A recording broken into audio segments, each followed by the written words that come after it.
باغوں کا شہر اسموک کے نرخے میں لاہور دنیا کے آلودہ ترین شہروں میں سر فہرست۔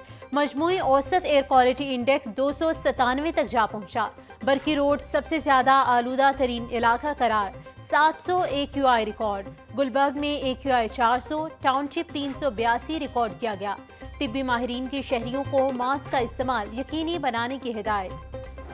صوبائی دارالحکومت میں اسموک کی غیر معمولی شرح، محکمہ تحفظ ماحولیات کی پھرتیاں، صرف شفاف علاقوں سے اسموک کی شرح ریکارڈ کرنے کا انکشاف۔ Punjab university Quaid Azam campus, FC college کنار road میں آلودگی بے تحاشا۔ محکمہ شہر کے صنعتی اور پسماندہ علاقوں کا ڈیٹا حاصل کرنے سے گریزاں۔ شہر کی اہم شاہراہوں GT روڈ، J روڈ، مار روڈ کو مانیٹرنگ سے استثناء۔ مانیٹرنگ نہ ہونے کا معاملہ لاہور نیوز نے اٹھایا تھا۔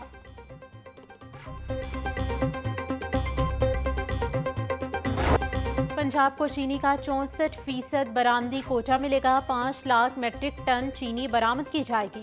وفاقی حکومت نے چینی برآمد کرنے کی حتمی منظوری دے دی۔ سندھ کو 30 اور خیبر پختونخوا کو 6% کوٹا ملے گا۔ وفاقی کابینہ نے شوگر ایڈوائزری بورڈ کو نگرانی کی ذمہ داری دے دی۔ ذرائع کے مطابق مارکیٹ میں نرخ بڑھنے پر چینی کی برآمد روک دی جائے گی۔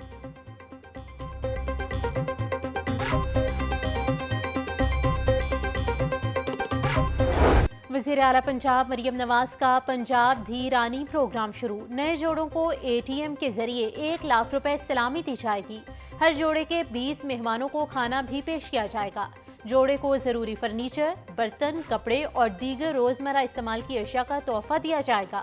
اجتماعی شادیوں کے لیے پنجاب دھی رانی پروگرام کے تحت درخواستوں کی وصولی شروع۔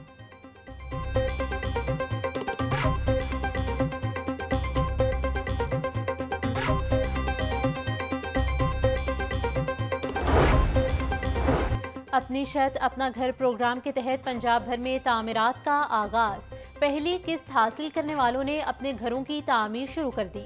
وزیر اعلیٰ کی دوسری قسط کا اجرا شیڈول کے مطابق یقینی بنانے کی ہدایت۔ مریم نواز نے صوبائی وزیر بلال یاسین کو فیلڈ میں مانیٹرنگ کی ہدایت کر دی۔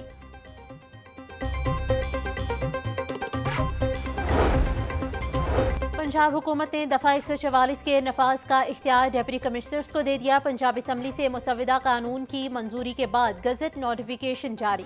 ڈپٹی کمشنرز اپنے ضلع میں ضرورت کے مطابق 30 دن تک دفعہ 144 لگا سکیں گے۔ سیکرٹری داخلہ پنجاب کو 90 دن تک دفعہ 144 کے نفاذ کا اختیار دیا گیا۔ 90 یوم سے زائد عرصے کے لیے دفعہ 144 کے نفاذ کا اختیار کابینہ کے پاس ہوگا۔ حکومت پنجاب نے کوڈ آف کرمنل پروسیجر 1898 میں ترمیم کر دی۔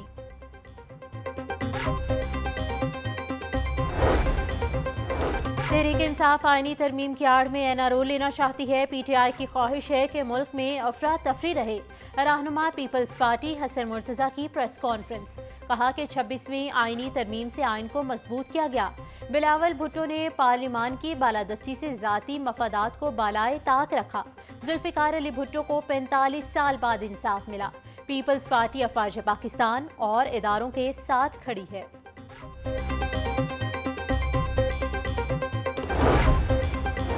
تھانہ اکبری گیٹ کی حدود میں دوہرے قتل کی واردات۔ داماد نے ساس اور سسر کو فائرنگ کر کے قتل کر دیا۔ جاں بحق میاں بیوی کی شناخت شایان اور شبانہ کے نام سے ہوئی۔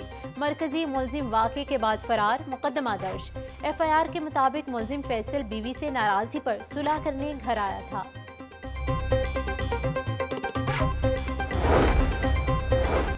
سول ایوییشن حکام کی لاپرواہی۔ لاہور ایئرپورٹ کے اطراف میں پرندوں کی بھرمار۔ طیاروں سے پرندے ٹکرانے پر قومی ایئر لائن کو کروڑوں کا نقصان۔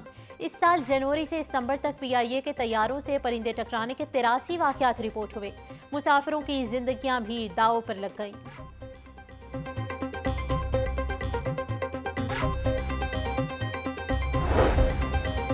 وزیر اعلیٰ پنجاب مریم نواز کی کسان کارڈ کی فعالیت اور انسداد اسموک اسکواڈ کی لانچنگ تقریب۔ سینئر صوبائی وزیر مریم اورنگزیب کی خصوصی شرکت۔ مریم اورنگزیب اور وزیر زراعت پنجاب عاشق کرمانی نے انسداد اسموک اسکواڈ گاڑیوں کا معائنہ کیا۔ مریم اورنگزیب نے کہا کہ اسموک کے خاتمے کا دور دیکھیں گے، سب کو اپنا کردار ادا کرنا ہوگا۔ اب اسموک خاتمے کے لیے قدم اٹھائیں گے تو 8 سے 10 سال کا وقت لگے گا۔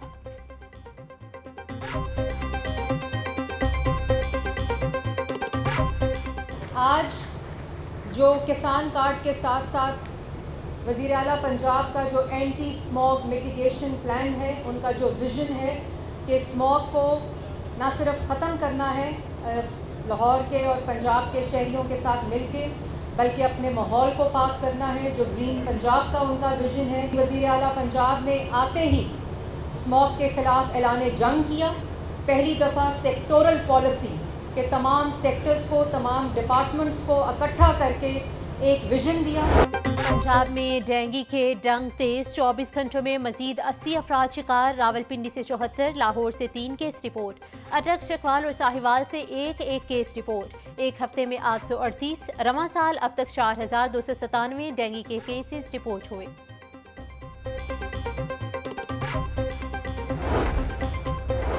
وزیر اعلیٰ پنجاب کی ہدایت پر لاہور کلین مشن جاری، ڈپٹی کمشنر سید موسیٰ رضا کا نشتر ٹاؤن کے مختلف مقامات کا دورہ، ڈینگی ورکر سے ملاقات میں ڈینگی صورتحال پر تبادلہ خیال، بولے ڈینگی لاروا یا مریض کی نشاندہی پر متاثرہ گھر اور گرد و نواح کے گھروں میں فاگنگ یقینی بنائیں، ڈینگی ورکرز کو مکمل سہولیات فراہم کی جائیں۔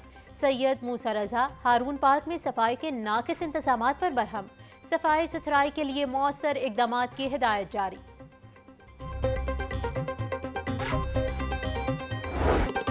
ایمرجنسی سروسز اکیڈمی میں انٹرنیشنل ریسکیو چیلنج کا آغاز، مشق میں 23 ممالک کے 274 مندوبین کی شرکت۔ وزیر صحت پنجاب خواجہ سلمان رفیع کہتے ہیں ریسکیو ٹیم کا اقوام متحدہ کی انسراغ سرٹیفائیڈ ریسکیو ٹیم بننا پاکستان کے لیے باعث فخر ہے۔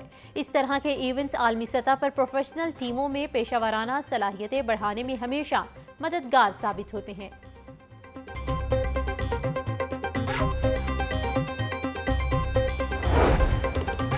پنجاب حکومت نے واٹر اینڈ سینیٹیشن ایجنسیز کی اتھارٹی بنانے کی منظوری دے دی، پہلے مرحلے میں پنجاب کے 5 واساز کو اتھارٹی کا درجہ دینے کی تجویز۔ واسا کا بطور اتھارٹی قیام عمل میں لانے سے ادارے پر ڈی جی تعینات کیا جائے گا۔ اتھارٹی بنانے کے بعد یہ ادارے ریونیو اور اخراجات کے خود ذمہ دار ہوں گے۔ اتھارٹی کی تشکیل کے لیے مسودہ پنجاب اسمبلی میں پیش کیا جائے گا۔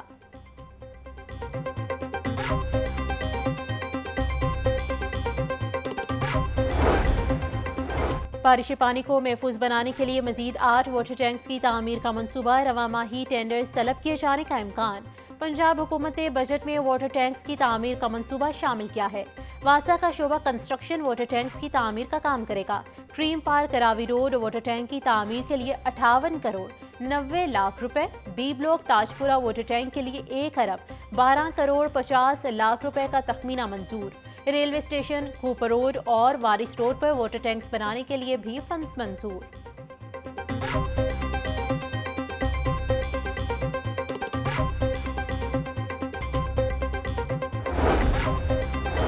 پنجاب یونیورسٹی لاء کالج کے طلباء کا فیسوں میں اضافے کے خلاف احتجاج، پرنسپل آفس کے باہر دھرنا دے دیا۔ مظاہرین کے مطابق پچھلے سال کی نسبت فیسوں کو ڈبل کر دیا گیا ہے، نئے داخل ہونے والے ایک بھی اسٹوڈنٹ کو ہاسٹل نہیں دیا گیا۔ پرنسپل لاء کالج مطالبات پیش کرنے والوں پر پریشر ڈالتے ہیں، جب تک مطالبات پورے نہیں ہوتے احتجاج جاری رہے گا۔ صوبائی وزیر تعلیم رانا سکندر حیات کا گورنمنٹ اسلامیہ ہائی اسکول کینٹ کا اچانک دورہ، انتظامات کا جائزہ لیا۔ بولا شرح خواندگی میں اضافے کے لیے تعلیم پر خصوصی توجہ دی جا رہی ہے۔ تعلیمی قابلیت بڑھانے کے لیے اساتذہ کی ٹریننگ انتہائی ضروری ہے۔ اسکول سربراہان کو ٹائم ٹیبل پر خصوصی توجہ دینے کی ہدایت کی۔ مانیٹرنگ اور تعلیمی معیار کی بہتری کے لیے اب خود اسکولوں کا معائنہ کروں گا۔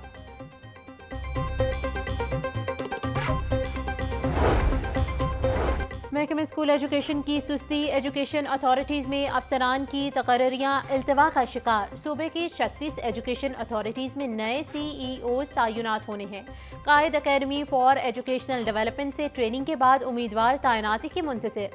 محکمہ اسکول ایجوکیشن کے مطابق 1 سے 2 میں امیدواروں کی تقرری کر دی جائے گی۔